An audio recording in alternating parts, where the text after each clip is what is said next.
Bonjour à tous, merci de nous avoir rejoints. Désolé pour les 9 minutes de retard. On a eu un petit souci technique, mais voilà, on est live et j'espère que vous nous entendez bien.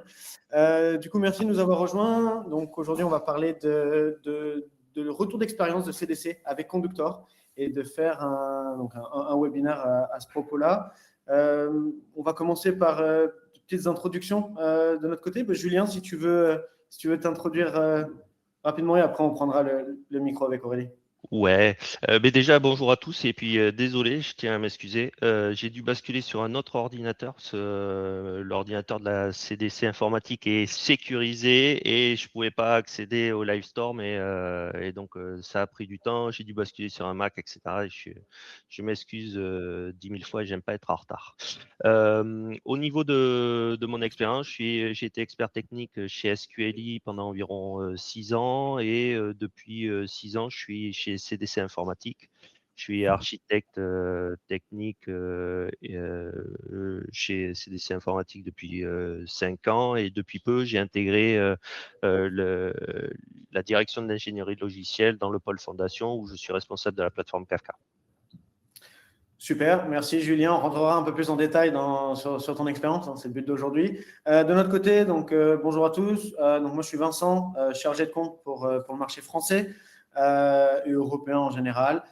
Et du coup, voilà, je vais essayer d'animer un petit peu, tout du moins, le début de ce webinaire. Et puis avec moi, j'ai Aurélie. Aurélie, je te laisse te présenter. Tu es en mute. Merci Vincent. Bonjour tout le monde, du coup, moi c'est Aurélie, je suis architecte solution chez Conductor depuis plus de 3 ans maintenant et j'accompagne Julien et CDC plus généralement sur l'adoption de nos solutions. Super, merci Aurélie. Du coup, aujourd'hui, l'objectif, c'est de comprendre comment et pourquoi la CDC avait besoin de Conductor et comment la solution était adaptée au quotidien et quel impact métier elle a généré pour la CDC. Donc, l'agenda d'aujourd'hui, on va commencer donc, avec un contexte assez général de CDC. Ensuite, leur parcours Kafka, comment ils en sont arrivés à Kafka, un peu la chronologie. Et puis, quand est-ce qu'ils ont implémenté Conductor et pourquoi. Et ensuite, on aura des projets futurs, la vision de Julien et de la CDC, et ensuite quelques enseignements et conseils, et puis une session de questions-réponses. Donc, vous pouvez mettre vos questions dans le chat et on y répondra à la fin. N'hésitez pas à les mettre, et puis je les prendrai à la fin pour les poser à Julien. Donc, voilà. Du coup, Julien, est-ce que tu peux nous présenter la CDC, le groupe en général? Ouais, la Caisse des dépôts, en fait, le groupe Caisse des dépôts, c'est un groupe public qui est au service de l'intérêt général et également du développement économique du pays. Donc, on a un établissement public qui est la Caisse des dépôts et il est constitué de 28 filiales et participations. Et aujourd'hui, la Caisse des dépôts n'a pas d'actionnaire. Elle s'autofinance sur ses fonds propres et elle n'a pas de financement de l'État. Donc ça, c'est important de le comprendre. Au niveau des objectifs, en fait, quand on commence à regarder au niveau du groupe, c'est un très gros, enfin, ça paraît pas comme ça, mais le groupe La Caisse des dépôts, c'est 350 000 collaborateurs. Le bilan agrégé est de 1393 milliards. Et aujourd'hui, en fait, par exemple, on a 320 milliards d'euros sous gestion. Quand il y a le livret A, vous possédez un livret A, il y a une partie du livret A qui est captée par la banque de la Caisse des dépôts. Et aujourd'hui, en fait, ce qui se passe, c'est que ça sert à pouvoir faire des financements, comme par exemple les logements sociaux qui sont construits en France. C'est un tiers des logements actuellement sont construits en France et ils sont financés par la Caisse des dépôts. Aujourd'hui, c'est un acteur également de la transformation écologique. Il contribue à renforcer les souverainetés. Et, et dans ce groupe-là, on va retrouver par exemple BPI France, CDC Habitat, vous avez la Compagnie des Alpes, le parc Astérix par exemple, on a Euronext, la place Boussière, il y a La Poste, il y a Suez, RTE et bien sûr CDC Informatique. Par rapport à l'actualité récente, la souveraineté numérique, c'est un grand défi au niveau de notre pays. Et aujourd'hui, en fait, la Caisse des dépôts y participe. Et un exemple concret, c'est l'engagement du groupe avec Mistral AI récemment, au début du mois. Ok, super intéressant. Donc on voit la CDC est quand même très important pour la France en général. Et du coup, tu parlais de la CDC informatique. Est-ce que tu peux nous en dire un peu plus et nous la présenter? Ouais, c'est comme vous, j'étais hyper surpris. Pour moi, la Caisse des dépôts, c'était un petit peu la banque des notaires, et c'est quand papy et mamie décédaient qu'on entendait parler de la Caisse des dépôts. Mais en fait, non. Ça a une contribution énorme et un impact énorme pour notre territoire. Côté CDC informatique, en fait, j'ai oublié de dire une chose sur la Caisse des dépôts. Elle a 4 métiers. On va avoir la banque des territoires, on va avoir les politiques sociales, il y a la gestion des participations stratégiques, pardon, et la gestion des actifs. Et dans ce cadre-là, CDC Informatique intervient en tant qu'opérateur global des services informatiques pour la CDC. Donc, on va de la conception à la réalisation en passant par l'exploitation. Ça veut dire que globalement, on a une chaîne complète sur la partie build and run des applicatifs pour la Caisse des dépôts. On est à peu près 1000 collaborateurs, et comme dans la plupart des sociétés informatiques, on est quasiment à 95% de cadres. Et une chose qui est importante à noter, c'est que on est à 27% de femmes dans les collaborateurs. Donc, ce qui est quand même pas mal. Le CDC informatique est mobilisé sur l'égalité vis-à-vis de hommes-femmes et l'intégration sur les parcours ingénieurs et cadres. Donc ça, c'est plutôt top. Et après, au niveau du savoir-faire, c'est ce qui découle du build et du run. On va retrouver toute la partie intégration et développement. Sur la partie hébergement on-premise, on a des certifications comme HDS, on est ISO 27001, on gère de l'archivage numérique, on a pas mal de choses sur la partie applicatif infogérance. Donc là-dessus, en termes de projets qu'on peut connaître, on va avoir la banque des territoires, il y a la plateforme bancaire, on va avoir les centres d'appel là qui vous appellent pour votre compte formation. On opère le service mon compte formation, la taxe d'apprentissage, et un truc important aussi, c'est qu'on gère un retraité sur 5, environ 5 millions de pensionnés. Ah oui, ça fait un beau nombre, et puis surtout beaucoup de données pour la CDC informatique. Ok, très bien, c'est très intéressant. Et du coup, ton rôle dans tout ça, tu peux nous en dire un peu plus? Ouais. Donc, aujourd'hui, j'ai basculé là depuis un peu plus d'un an sur la direction de l'ingénierie logicielle, et plus précisément dans le pôle fondation. C'est un pôle transverse qui globalement accompagne les équipes en proposant des méthodes, des normes, en industrialisant les filières de dev, et globalement en fournissant un certain nombre d'outils. Donc, dans ce périmètre-là, on va retrouver trois grands groupes de portefeuilles. On va avoir la partie développeur expérience qui est constituée de la toolchain CI, CD, RO, plus les filières de dev, et on a de l'élastique et on a une plateforme de dev. Donc ça, c'est la partie un petit peu expérience développeur. Ensuite, on a une plateforme de service de sécurité qui permet de gérer tous les contrôles d'accès et toute la confiance numérique. Et ensuite, on a le portefeuille, le troisième, c'est celui dans lequel j'opère, qui est le portefeuille des médiations. On va retrouver tout ce qui est les échanges synchrones avec l'API Gateway. On va avoir les échanges de fichiers sécurisés avec une plateforme d'échange. On a la diffusion de données de référentiel avec un pattern et un modèle qu'on déploie dans l'entreprise. Et là-dessus, il y a le quatrième produit qui vient compléter ce portefeuille-là, qui est la plateforme de messaging. Et la plateforme de messaging, elle s'appuie sur Kafka pour fournir au niveau de l'entreprise et des utilisateurs le produit sur lequel il s'appuie. Et donc, moi, je suis responsable de ce produit messaging. Ça va de la vision, de la gouvernance à la com et sa mise en œuvre au quotidien et les évolutions. Justement, c'est très intéressant. Et justement, est-ce que tu peux, avant même de parler de Kafka au sein de CDC, parce que c'est très intéressant, mais est-ce que tu peux nous dire un petit peu plus ton expérience, toi, personnelle avec Kafka? Quand est-ce que tu as commencé? Et voilà, nous en dire un peu plus. Ouais, bien sûr. Ça fait à peu près 9 ans que je connais, que je gravite autour de la technologie Kafka. Ça a commencé en 2017 chez SQLi. On a travaillé en fait pour un des principaux groupes mondiaux d'assurance et de services financiers.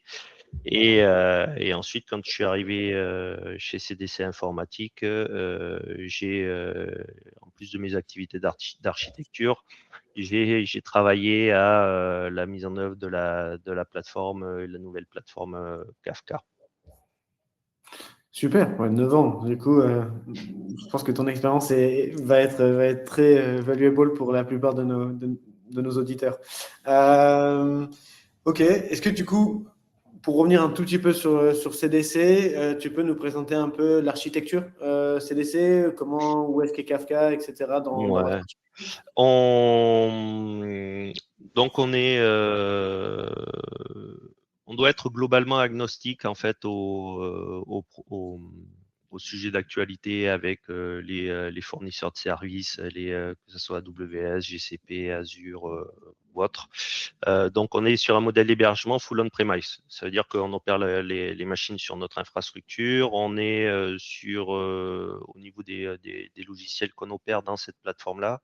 Quand je dis plateforme Kafka, c'est au sens large. On considère que c'est un produit unique qui intègre un certain nombre de solutions.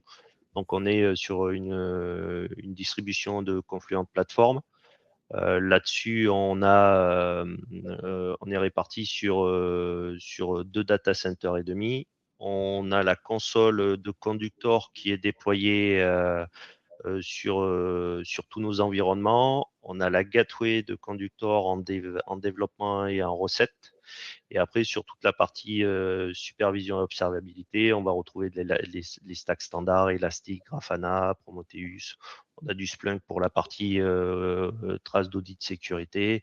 Et après, on a des zones de cloisonnement sécurité avec des VLAN dédiés pour chaque cluster et on n'a pas de croisement d'environnement. Ok, bah oui, surtout avec, comme tu disais au début, avec l'actualité, c'est d'autant plus important d'avoir une sécurité hein, élevée. Donc, ok, très intéressant. Et du coup, j'imagine que bon, tout cet environnement avec autant de complexité, ça doit venir avec des contraintes et des régulations. Est-ce que tu peux nous en dire un peu plus sur cette partie-là? Ouais. Euh, Déjà, premièrement, comme on opère et des services pour la banque en ligne, automatiquement, on est placé sous l'autorité de contrôle prudentiel et de résolution. C'est ce qu'on appelle la CPR. C'est une institution qui est intégrée à la Banque de France et on a des audits très réguliers qui sont stricts et qui sont normaux dans le cadre de, euh, de se prémunir de problèmes financiers comme il y a pu y avoir dans le passé. Et aujourd'hui, on a des règles des contraintes très fortes de ce point de vue-là. Au-delà de ça, nous, on est garant de la confidentialité, de la sécurité et de l'intégrité des données du système d'information de la Caisse des dépôts. C'est pour ça qu'on a la certification HDS, on a des données de santé, on travaille dans le cadre du handicap, on a la plateforme handicap qui est opérée par nos services. Et si on regarde un petit peu plus la plateforme Kafka, en fait, on utilise le DICP pour pouvoir faire une classification vis-à-vis de la disponibilité ou autre. Et aujourd'hui, en fait, on a une indisponibilité tolérée de quelques heures par an. On a une intégrité qui est absolue. On a des données secrètes qui transitent sur la plateforme et on a une obligation de traçabilité renforcée. Ok. Ouais, c'est sûr. En plus, si vous avez autant de données sensibles, je pense que ouais, les régulations sont assez hautes et les contraintes aussi. Ok, très intéressant. Bon, merci de nous avoir posé le décor. Je pense Ouais. on comprend la base maintenant, on comprend d'où ce que CDC fait et maintenant quel est l'impact sur la France elle a, qui est énorme. Et en plus, CDC informatique est ton rôle. Euh, du coup, je propose qu'on remonte un peu le temps en 2019, avant le Covid, avant la pandémie, Mm. quand tout allait bien. Et du coup, si je ne me trompe pas, c'est quand Kafka est arrivé hein, chez CDC Informatique. Est-ce que tu peux voilà, nous en dire plus? Comment c'est arrivé? Pourquoi Kafka? Et un peu voilà, le déploiement initial sur Kafka. Exactement. C'est important de partager ça parce que ça démontre qu'on a quand même la capacité à impacter et à faire évoluer l'architecture qu'on a dans notre entreprise. Euh, En 2019, Kafka est arrivé en fait avec la distribution Cloudera. On opérait sur notre plateforme Big Data au travers d'un module HDP, un certain nombre de batchs. Et on a intégré un nouveau module qui était dans la distribution Cloudera, qui était HDF et qui nous permettait de faire du Kafka. Et donc, l'un des premiers cas d'usage qu'on avait, c'était l'ingestion au fil de l'eau dans Hive de données pour alimenter notre data lake, etc. Et donc, l'image qu'on a de départ de notre plateforme Kafka, c'est une technologie au sein d'un écosystème complet de fonctionnalités géré par une équipe qui opérait toute la plateforme Big Data. Donc Kafka n'était qu'une technologie parmi toutes les autres et c'était intégré là-dessus. Ok. Oui. Donc, c'était une petite partie. Ok. Et du coup, tu peux nous décrire un peu l'adoption de Kafka et les difficultés que vous avez rencontrées en l'adoptant? Ouais. À cette époque-là, même si c'est pas forcément lointain, aujourd'hui, en fait, on a énormément de conf ou de talk sur l'IA. Et si on repart il y a 8 ans, on avait énormément de conf et de talk sur Kafka. Euh, donc, au niveau de l'adoption, c'est une technologie qui était un petit peu hype d'un point de vue développeur, un petit peu et d'un point de vue équipe projet. Côté architecture, les promesses de la synchrone avec la partie découplage pour pouvoir permettre en fait aux différents systèmes, aux différents applicatifs de pouvoir faire des maintenances sans impacter les autres services et pouvoir décorréler en fait les impacts de panne ou de maintenance. Ce sont des éléments qui ont beaucoup plu aux architectes et aux équipes projet. Et ce qui s'est passé, c'est que sans révision de la plateforme, on a commencé à avoir de nombreux échanges interapplicatifs et intra-applicatifs qui se sont appuyés sur cette technologie-là. Et ce qui s'est passé, c'est qu'on avait une gestion centralisée à la fois des créations des ressources, c'était des processus qui étaient répartis sur plusieurs équipes et on avait également un manque de maturité sur les notions de normes d'entreprise, les bonnes pratiques euh, et un certain nombre de guidelines pour les équipes projets. Et donc, en fait, on a eu clairement des grosses difficultés en 2021 sur la technologie Kafka. Ah, ok. Et du coup, comment vous avez géré ces problèmes? Ouais, on a eu un petit peu de chance, pas de réussir à les gérer, mais plutôt d'avoir des sponsors sur le projet. Ce qu'on a fait, c'est qu'on a fait un petit stop. On a arrêté d'avoir la tête dans le guidon.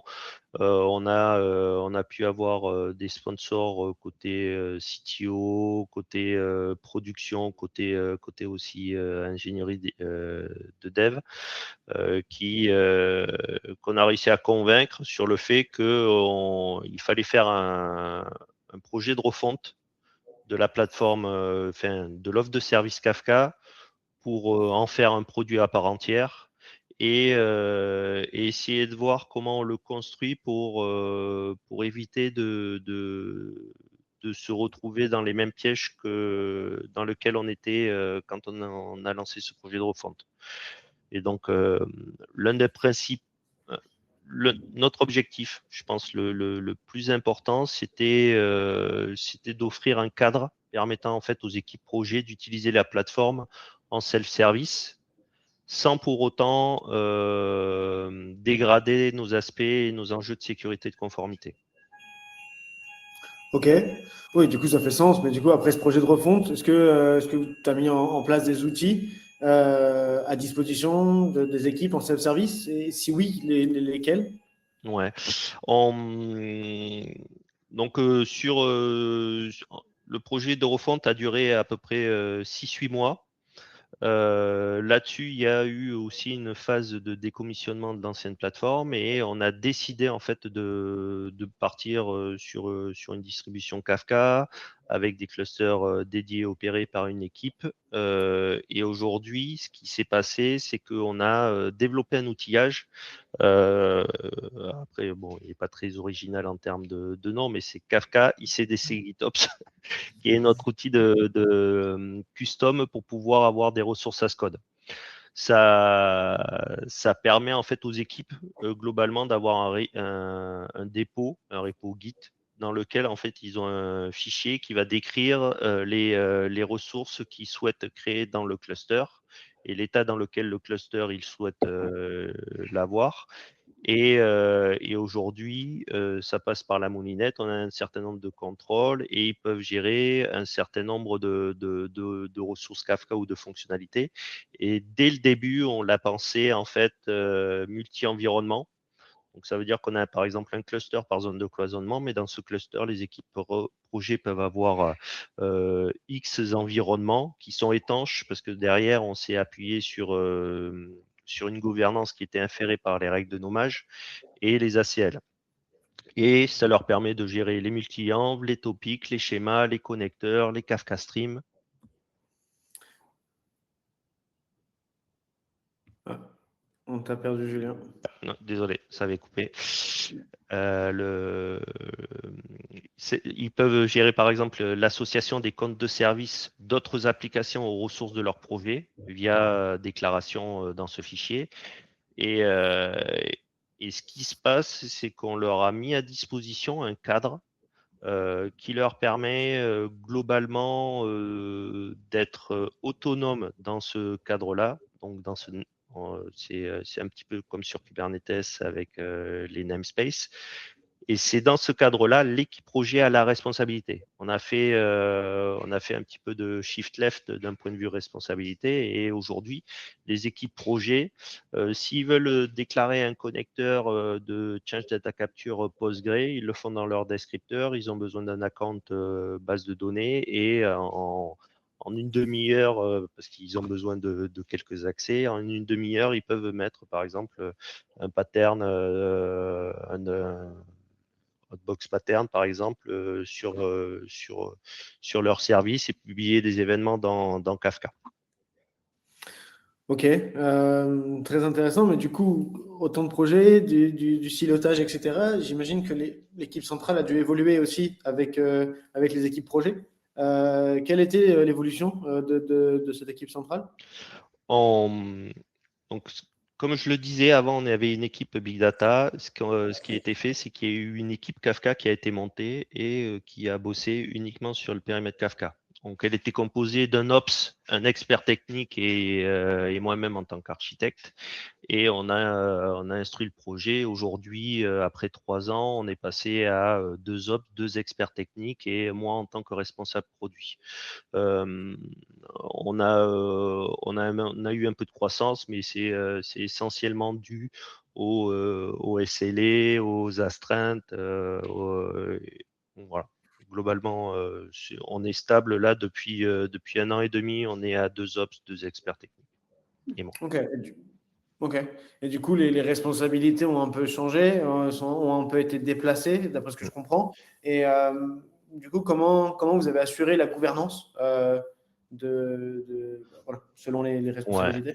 Euh, on a défini un certain nombre de règles et de bonnes pratiques qu'on a renforcées en fait dans l'outillage et donc les équipes projets vont pouvoir travailler là-dessus et créer leurs ressources et sous forme de templates qu'on va appliquer, on va pouvoir vérifier que par exemple il demande pas 100 partitions, 10 partitions ou des choses comme ça. 99% des projets vont entrer dans les standards. Et si un projet a une spécificité, il vient discuter avec l'équipe de la plateforme et nous, on a la capacité en fait d'overrider ces contrôles et de faire une gestion à l'exception avec une discussion ou alors leur dire non, vous êtes sur des configurations qui sont pas adaptées à vos cas d'usage. Et globalement, on a déporté toute la partie responsabilité de création de ressources et gouvernance d'accès, parce que nous, on n'a pas la capacité à savoir que le projet des référentiels des tiers autorise, par exemple, le logiciel de paye à consulter ces tiers. Donc ça, nous, on n'a pas cette connaissance-là. C'est vraiment l'équipe projet qui a la connaissance et le savoir. Ok, très clair. Et du coup, les évolutions des usages, est-ce qu'il y a eu une évolution d'usage et quelles étaient ces évolutions? En 3 ans, on est passé là de 40 applications à 160 applications en production. Une application, c'est une équipe projet. Donc on a 160. Là, on a le projet de référentiel qui est en train de migrer et s'appuyer sur la plateforme. On va avoir une 50aine d'applications supplémentaires d'ici 6 à 8 mois. Et on n'est pas inquiet du tout vis-à-vis de la charge de travail, puisque globalement, la responsabilité, l'autonomie qu'on offre aux équipes fait que on n'est pas un SPOF dans leur mise en œuvre. Et ce qui est plutôt bon signe chez nous, c'est qu'on n'entend pas trop parler de Kafka, donc c'est plutôt c'est plutôt bien. Comme on dit, hein, pas de nouvelles, bonnes nouvelles. Donc ça, c'est toujours une bonne nouvelle d'avoir ça. Ok. Et du coup, comment fonctionne l'offre de service et la méthodologie de travail que vous avez, que vous avez implémentée depuis sur Kafka? Est-ce que ça a changé? Ouais. Euh, ce qu'on fait, ce qu'on essaie de faire régulièrement, c'est tous les 1 an à peu près, c'est de faire des enquêtes de satisfaction où on va voir nos clients, nos utilisateurs. Et quand je dis clients, c'est nos 300 devs. On leur propose un meeting s'ils souhaitent venir ou s'ils pensent que ils ont de la valeur à faire des retours ou s'ils ont des problèmes à partager. On discute avec les archis, la sécu. Et là-dessus, on collecte un certain nombre de souhaits, d'irritants, de feedback. Et c'est justement dans ce cadre-là et dans cette boucle d'amélioration de l'offre de service ou l'ajout de nouvelles fonctionnalités qu'on a commencé à discuter avec Conductor il y a 2 ans. Et puis, ce qui pourrait être pas mal, c'est que vous fassiez un petit tour d'horizon de Conductor pour vous présenter le produit. Et après, comme ça, on pourra évoquer ce qu'on a mis en place et pourquoi. Oui, tout à fait, je suis d'accord avec toi. Du coup, voilà, une petite parenthèse explicative sur Conductor, afin que tout le monde soit sur la même page et que vous connaissiez tous nos produits. Du coup, Conductor, c'est 2 artefacts techniques, mais avant tout, c'est une plateforme qui aide à l'opération de Kafka en général. Pour cela, on a 2 artefacts techniques, une UI, que nous, on appelle console, qui est un peu plus qu'une UI standard. On a la possibilité de mettre des règles en place, de mettre des accès, de faire du data masking dessus, d'avoir une partie, ce qu'on appelle aujourd'hui du federated ownership, donc d'avoir un peu plus que du self-service. Et tout ça, finalement, pour améliorer l'opération, avoir un peu plus d'efficacité sur l'opération et de connecter les personnes vraiment au Kafka de manière plus facile et d'augmenter, entre autres, l'adoption sur Kafka. Le deuxième artefact que l'on a, c'est un proxy qui est totalement natif à Kafka et que nous, on appelle Gateway, qui vient s'asseoir entre vos applications et votre infrastructure Kafka. Dans ce proxy, nous avons la possibilité de faire notamment de l'encryption, enfin de la sécurité. Donc, c'est un peu une couche de sécurité. Ça peut être une couche d'abstraction, une couche de safeguarding. On a aussi la possibilité d'améliorer la qualité de la donnée, de modifier cette donnée, ou de la bloquer, afin d'être sûr que celle-ci soit de bonne qualité, on va dire, et de faire un shift left, comme Julien en parlait avant, sur la partie Kafka. Mais je laisse Aurélie peut-être un peu plus sur la partie technique. J'ai fait un peu du high level, mais voilà, Aurélie, si tu veux rajouter deux, trois points sur le docteur, je te laisse la parole. Ouais, voilà, donc comme l'a expliqué Vincent, ce qu'il faut bien comprendre, c'est qu'il y a ces deux artefacts, la console et la gateway.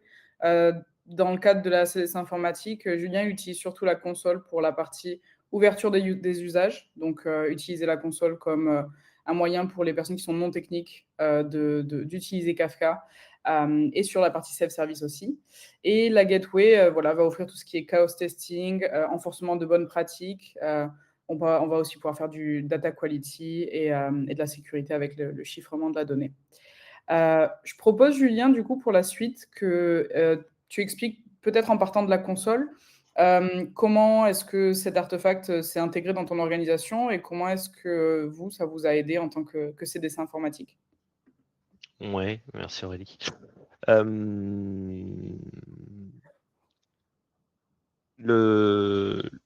La console, c'est quelque chose qui était très attendu par nos utilisateurs, nos clients, et qui nous a fait, on a eu un nombre de retours positifs très élevé vis-à-vis de cette intégration-là.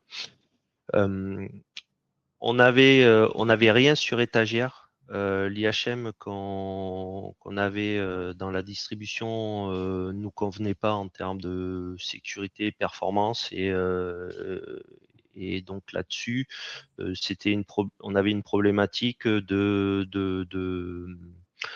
rendre en fait accessible la plateforme Kafka à des personnes non initiées à la technologie pour pouvoir faire des opérations qui font partie de leur quotidien.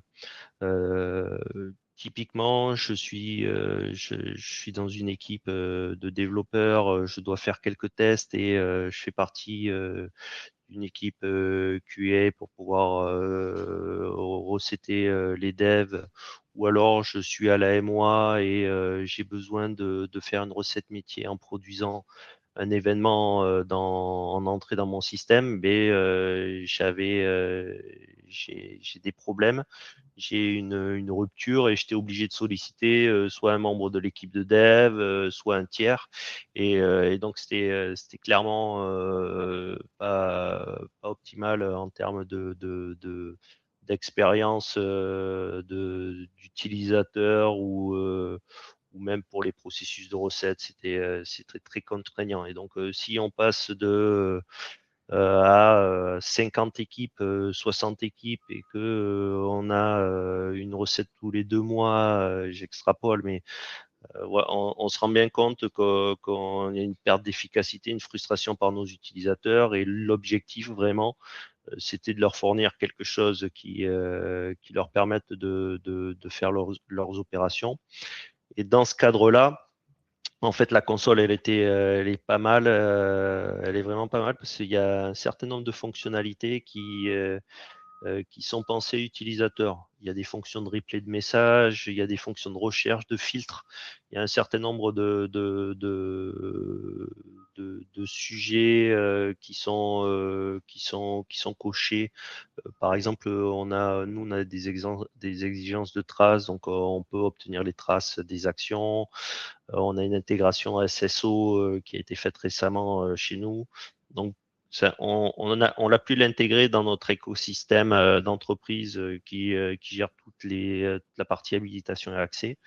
Donc ça, c'était quelque chose qui était mandatory. On a eu la possibilité de mettre un peu de glue entre notre tooling et la console pour pouvoir reproduire le cloisonnement logique, les accès et donc l'étanchéité au niveau des applications et des données qui sont partagées. Donc là-dessus, on a été super content et c'est vraiment le produit qui a beaucoup plu à nos utilisateurs et qui est de suite visible. Donc après, nos clients, ils ont d'autres besoins, etc., qu'on abordera plus tard. Mais là-dessus, on a le premier step de la console avec une IHM vraiment pensée utilisateur, que ce soit des utilisateurs non initiés à Kafka avec des opérations de base, ou alors même pour les équipes projet avec une partie expertise, on peut voir des connecteurs, suivant les rôles et comment on les construit, on peut les opérer, on peut avoir un certain nombre de recherches sur les topics. Il y a pas mal de choses. On peut faire des diffs de schémas Avro, on peut faire des replays de messages. Donc, non. Donc, la console, très très bien d'un point de vue permettre à l'ensemble de nos différents profils qui ont des contextes différents d'accéder et d'utiliser la plateforme.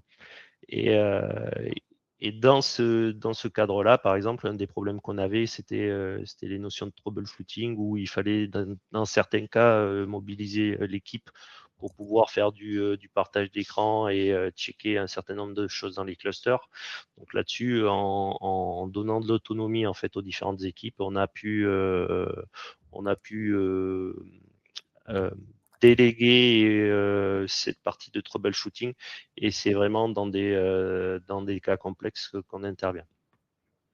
Parfait. En tout cas, on comprend bien que la console, ça vous a permis d'ouvrir des usages à des personnes qui étaient non techniques ou non initiées à Kafka. On sait que Kafka, c'est assez compliqué de démarrer avec. Et du coup, le deuxième composant qui est plutôt autour de la gateway, est-ce que tu pourrais m'expliquer comment est-ce que la gateway vous a aidé, notamment autour des bonnes pratiques et de la résilience des applications? Ouais.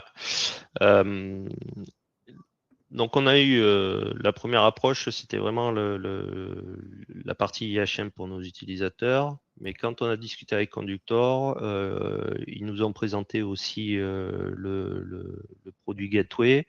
Et c'est un produit qui, moi, m'a de suite plu.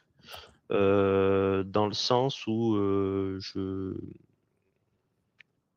j'ai vu un certain potentiel à exploiter pour notre organisation en termes de bénéfices et même sans le mettre en production. Je vais m'expliquer. La gateway, on peut elle discute en Kafka natif. Ça veut dire que nous, on a pu, enfin, un des points forts et pourquoi on l'a intégré aussi dans notre écosystème, c'est qu'on l'a positionné en tant que proxy de nos clients et ça de manière transparente. Le seul impact qu'on a eu, ça a été de dire à nos clients, vous reconfigurez globalement vos Bootstrap serveurs et pour pouvoir vous connecter à Kafka et c'est tout. Donc c'est juste une conf à changer. Donc ça, on a pu avoir des applicatifs qui ont commencé à discuter avec la gateway en hors production sans se rendre compte que c'était pas le cluster directement. Et comme il est compatible en fait avec il est compatible, il respecte le protocole Kafka natif, c'est transparent. Et une chose que j'aime bien et que j'aimais bien dans Spring, c'était les filtres qu'on peut chaîner et sur lesquels en fait on peut faire induire un certain nombre de comportements ou de certains checks. Et là, ce qui s'est passé avec la gateway, c'est que dès le début, en fait, on a pu faire un certain nombre de contrôles sur l'intégration et sur de la recette sans qu'on le mette en prod et en pré-accès en prod, parce que pour l'instant, on dissocie encore nos flux et on est en train de prendre confiance petit à petit avant de passer sur les autres steps. Mais ça nous permet dès à présent, comme il sait discuter le protocole Kafka, en fait, il a les premiers échanges avec le client et il y a tout un tas de configurations que le client pousse à Kafka que nous, on ne pouvait pas traper, qu'on peut traper maintenant avec ce proxy. Et Mhm. un exemple simple, c'est qu'on peut savoir si nos applications, via le déploiement de la gateway et via un interceptor, s'ils ont configuré la compression. Et ça veut dire quoi? Ça veut dire qu'on peut avoir des warnings de non-conformité sur la non-utilisation de la compression dans les configs de nos clients et ça a un impact direct sur notre stockage. Donc ça, c'est un des exemples, mais il y a tout un tas d'exemples où on peut avoir les politiques d'acquittement, on peut avoir des stratégies aussi qui peuvent être agressives sur nos clusters et qu'on veut maîtriser. Et donc ça, c'est l'un des premiers points. C'est ce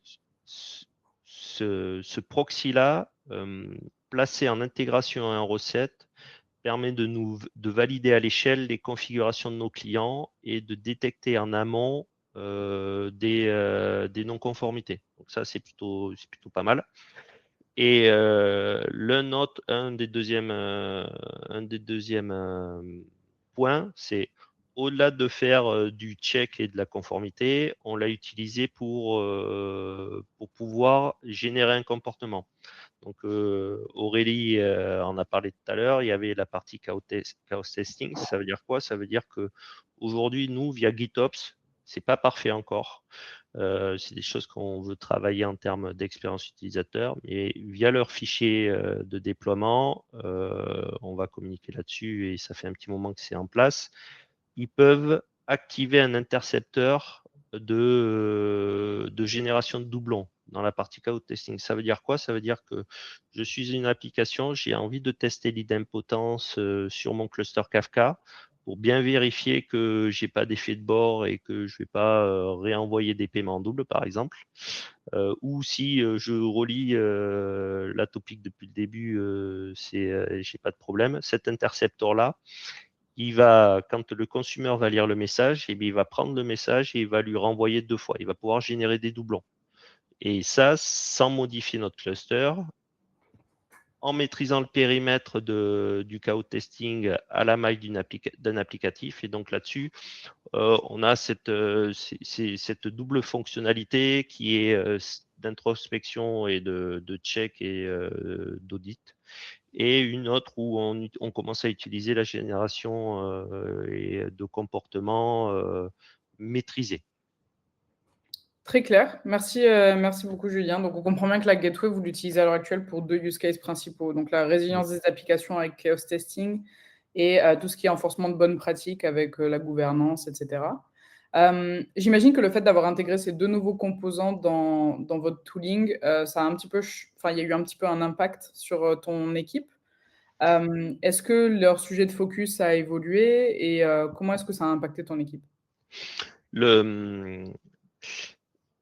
Déjà, l'intégration de la partie IHM, ça a libéré du temps à Mmh. l'équipe de la plateforme. Pourquoi? Parce que les sujets de troubleshooting, on peut leur dire, vous commencez, vous avez la console à disposition, commencez à effectuer vos checks. Si vous êtes bloqué et que vous avez besoin d'expertise, on est là, on peut intervenir. Donc, l'objectif, c'est vraiment pas par exemple, là, on va prendre 50 applicatifs. L'équipe, elle va pas grossir, on va pas avoir d'impact là-dessus. Et les technologies comme conducteurs qu'on intègre, elles ont vocation vraiment à ce que nous, on puisse se concentrer sur des choses à valeur ajoutée. Et typiquement, il y a un certain nombre de sujets où on pourra avoir des impacts sur les clusters qu'on peut détecter en amont via la partie check avec la gateway. C'est des problèmes sur lesquels on n'intervient plus ou on n'interviendra pas. Mmh. Donc ça nous permet de faire de l'éducation des équipes projets et tout n'est pas parfait encore de notre côté, mais c'est des choses qu'on améliore petit à petit et qui à moyen terme feront que collectivement on est autonome et les gens ont toutes les informations dont ils ont besoin et ils ont l'autonomie dont ils ont besoin pour pouvoir faire leur boulot, quoi. OK, très clair. Merci beaucoup et je te propose du coup pour cette dernière partie, on a déjà couvert donc le déploiement initial, la refonte, l'intégration de Conductor. Ma question, ça va être, qu'est-ce qui arrive pour la suite? Quel est le futur de votre tooling, de votre offre? Voilà, dis-moi en plus. Euh, donc, en termes d'expérience au niveau de nos utilisateurs, aujourd'hui, avant Conductor, on n'était pas satisfait de comment gérer les humains. C'était dans le tooling, ça allait pas. Donc, on a fait une première étape avec l'intégration de Conductor où les humains, en fait, on a pu les externaliser et maintenant les déléguer au sein de l'IHM avec des contrôles spécifiques. Il y a, il y a, il y a, il y a des notions ou des actions qui aujourd'hui nous sont remontées par nos utilisateurs. Exemple, on va super bien gérer une application. Donc, on a une application, on va pouvoir gérer avec nos process d'habilitation d'entreprise l'accès à cette habilitation à l'équipe projet. Et donc, au sein de ce projet-là, l'équipe, elle va avoir accès aux différentes ressources dans les différents clusters. Elle va avoir accès à l'IHM. Mais le partage entre équipes d'accès aux données, aujourd'hui, c'est un point de friction. Et il y a un concept qui est mis en place dans la console, qui est la notion d'ownership, sur lequel, en fait, on peut avoir des responsables au sein de l'équipe projet qui ont la capacité à donner des habilitations à d'autres humains pour pouvoir accéder aux ressources. Donc ça, c'est des choses qu'on souhaite mettre en place parce que, par exemple, l'équipe paiement qui veut accéder à une topic du référentiel tiers, elle n'a pas vocation à voir toutes les topics de toute l'application. Donc, on ne peut pas l'intégrer en tant que membre de l'équipe projet CLI. Donc là, il y a la notion de ownership sur la partie hors production qu'on trouve très intéressante, qui est un compromis entre on passe par un outil tiers et du clic-bouton pour pouvoir facilement habiliter des gens sur du hors-prod, là où on n'a pas de données de production. Donc ça, c'est des compromis qu'on peut avoir d'un point de vue sécurité et on a la traçabilité des actions qui est portée par la console. Donc ça, c'est des sujets sur lesquels on va travailler très prochainement. Et si on regarde un peu plus loin, on veut avoir une application, enfin une vision et une approche en fait application centrique. Quand je dis ça, ça veut dire quoi? Ça veut dire que moi, je suis une équipe projet. Il faut que j'ai l'ensemble des éléments nécessaires et suffisants facilement, que ce soit les ressources qui ont été créées, les alertes, la vision des ressources non utilisées, que j'ai la liste des accès qui ont été donnés, des choses comme ça. Et ça, dans un premier temps, on le construit à la MyKafka. L'idée, c'est peut-être de le construire et de venir l'enrichir à la MyMédiation et pour pouvoir l'intégrer à la plateforme de dev. Et comme ça, quand je suis une équipe projet et que je bosse, je ne dois pas, par exemple, me connecter à SonarCube pour avoir un rapport. Je ne dois pas me connecter à une IHM tierce, hormis si j'ai des besoins spécifiques pour pouvoir, en tant que test opérateur ou autre. Mais je peux capter un certain nombre de signaux qui sont collectés et qui sont mis à la dimension application. Et c'est une des orientations qui est proposée aussi par Conductor et sur lequel on est globalement en accord. Et aujourd'hui, ce concept-là, c'est des choses qui nous amènent à continuer à travailler avec Conductor là pour continuer à augmenter notre offre. Donc là, on ne s'arrête pas à, on a déployé l'IHM, on a déployé la gateway, on a certains cas d'usage et puis on est à peu près OK. On est en train de retravailler même notre glue pour pouvoir mieux alimenter la console pour pouvoir opérer les systèmes. Parfait, parfait. Bah, merci beaucoup pour ce tour d'horizon. Je propose de redonner la main à Vincent. Merci Aurélie, merci Julien pour ces explications. Comment tu utilises, comment vous utilisez ACDC Conductor. Très intéressant de comprendre un peu mieux ces utilisations. N'hésitez pas hein, si vous avez des questions, les auditeurs, on en a quelques-unes, mais voilà, n'hésitez toujours pas. On va conclure maintenant sur ce webinaire. Alors, une dernière question peut-être pour toi, Julien, avant de conclure totalement. Qu'est-ce que tu conseillerais à une organisation, et puis surtout après 9 ans d'utilisation de Kafka, je pense que tu as des bons conseils à donner. Voilà, est-ce que tu aurais des conseils à donner à une organisation un peu moins mature sur Kafka et voilà, Alors, il n'y a rien de facile dans la vie. Et on a réussi, vraiment, on a réussi à avoir du sponsoring et on a eu le courage de le faire. On a su migrer, par exemple, de notre plateforme Cloudera sur notre plateforme actuelle.